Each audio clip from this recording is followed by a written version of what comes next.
अस्सलाम वालेकुम dear student. क्या हाल है? आप खैर खैर से होंगे। आज हमारा टॉपिक है स्पाइनल कार्ड। जैसे कि आपको मालूम है कि हम नर्वस सिस्टम में एंटर हो चुके हैं और नर्वस सिस्टम में हमने डिफरेंट पार्ट स्टडी किए। आज जो हमारा टॉपिक है वो है स्पाइनल कार्ड। ये जो स्ट्रक्चर आपको नज़र आ रहा है और इसमें जो ये स्ट्रेट लाइन आपको बॉडी में नज़र आ रही है बेसिकली हमारे साथ, जिसको हमने ब्लैक कलर से शो किया है, हमारे साथ है spinal cord. Spinal cord basically ये स्टार्ट होता है at the base of the brain. Brain का जो बेस है यानी जो हैंड ब्रेन है उसका जो लास्ट पोर्शन है वहाँ से एराइज होता है। Spinal cord is a long cylinder of nerves.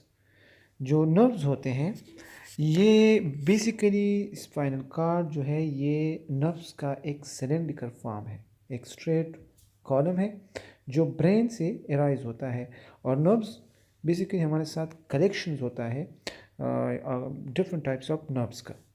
यानी जो स्पाइनल कॉर्ड है ये एक स्ट्रेट वर्टिब्रल कॉलम है, एक स्ट्रेट वर्टिब्रल कॉलम की तरह फैला हुआ होता है, जिस तरह एक वर्टिब्रल कॉलम है बॉडी में।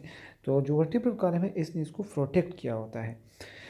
It extend from brain to the end of the vertebral column. ये स्पाइनल कॉर्ड जो है ये ब्रेन के जो बेस है यानी मेडुला ओब्लांगेटा के लोअर पोर्शन से एक्सटेंड होकर वर्टेब्रल कॉलम के एंड तक फैला होता है। और ये बॉडी की साइज़ पर डिपेंड करता है कि जितना लंबा बॉडी होगा उतने इसमें स्पाइनल कॉर्ड लार्ज साइज़ का होगा, और जितना बॉडी छोटा हो उसका उसमें स्पाइनल कॉर्ड स्मॉल साइज़ का होगा। अब जो ये स्पाइनल कॉर्ड है ये 31 पेयर्स ऑफ स्पाइनल नर्व्स पर मुश्तमिल होता है। यानी कि इससे 31 different pairs of spinal cord जो स्पाइनल नर्व्स है वो एराइज होते हैं और different parts of the body में डिस्ट्रीब्यूट हुए होते हैं। इसी तरह जिसको मैंने आपको इस ब्लैक कलर से शो कर रहा हूँ ये हमारे साथ है स्पाइनल नर्व्स जो स्पाइनल कॉर्ड से इमर्ज हुए होते हैं। इसके अलावा स्पाइनल नर्व्स जो होते हैं ये मिक्स नर्व्स होते हैं, मतलब इसमें सेंसरी नर्व्स और मोटर नर्व्स जो होते हैं ये दोनों इसमें शामिल होते हैं। बेसिकली ये तो हमारे साथ मोटर नर्व्स मोस्ट एबंडेंटली इसमें प्रेजेंट होते हैं, लेकिन जो सेंसरी न्यूरॉन्स है और मोटर न्यूरॉन्स है इसमें मुश्तमिल होते हैं। इस वजह से इसका हम कहते हैं मिक्स नर्व्स।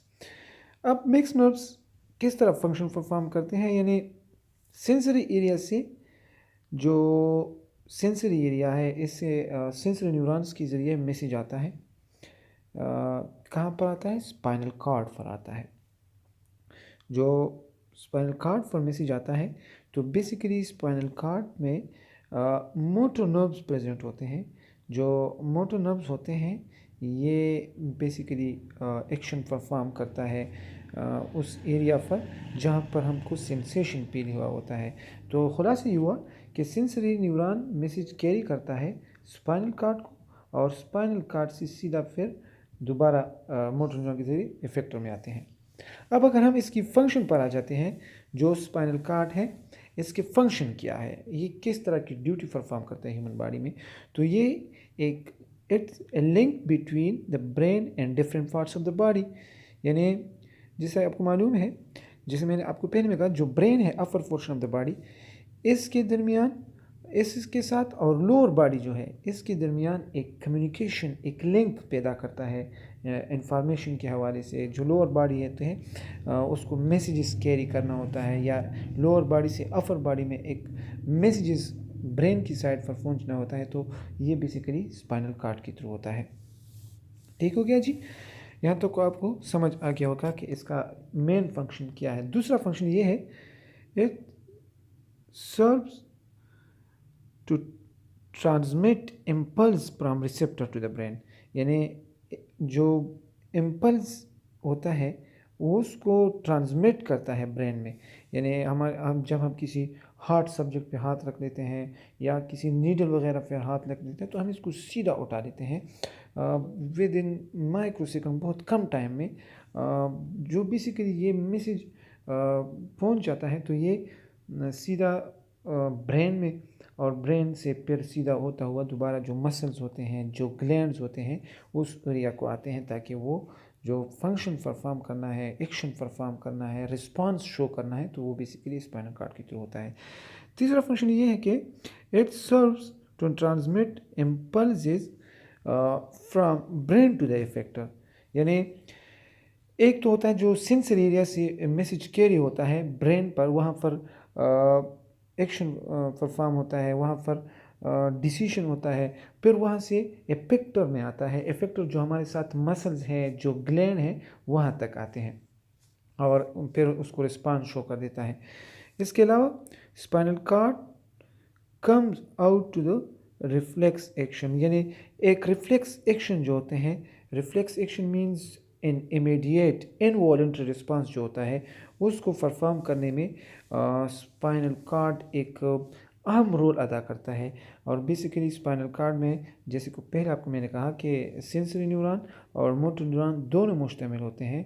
तो बेसिकली जो रिफ्लेक्स एक्शन होता है वो हमारे साथ कौन परफॉर्म करता है, वो हमारे साथ स्पाइनल कॉर्ड परफॉर्म करता है। यानी हम किसी हार्ट सब्जेक्ट पे हाथ रख देते हैं और जो सेल्स ऑफ फिंगर होते हैं, यानी रिसेप्टर, वो रिसीव कर देते हैं।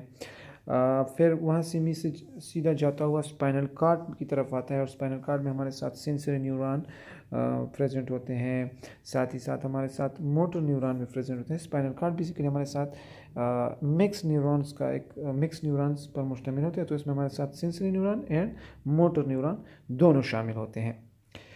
तो जो मैसेज पहुंच जाता है स्पाइनल कॉर्ड में, तो वहाँ पर एक्शन परफॉर्म होता है और सीधा जो हमारे साथ मसल्स होते हैं, ग्लैंड होते हैं, यानी इफेक्टर जो होते हैं, वहाँ तक मैसेज पहुंच जाता है कि एक्शन परफॉर्म करना है। और फिर हम उस हार्ट सब्जेक्ट से जो चेंज होता है उसके ख़िलाफ़ एक्शन परफॉर्म करते हैं, उसको हटा देते हैं। और जो फात के ज़रिए मतलब जो रिफ्लेक्स एक्शन किसी जिस बात के ज़रिए परफॉर्म होता है, तो उस बात को कहते हैं रिफ्लेक्स आर्क। यानी वो पाथ, वो रास्ता जहाँ से रिफ्लेक्स एक्शन परफॉर्म होता है, उसको हम कहते हैं रिफ्लेक्स आर्क। तो यहाँ तक समझ आ गया होगा। नेक्स्ट वीडियो तक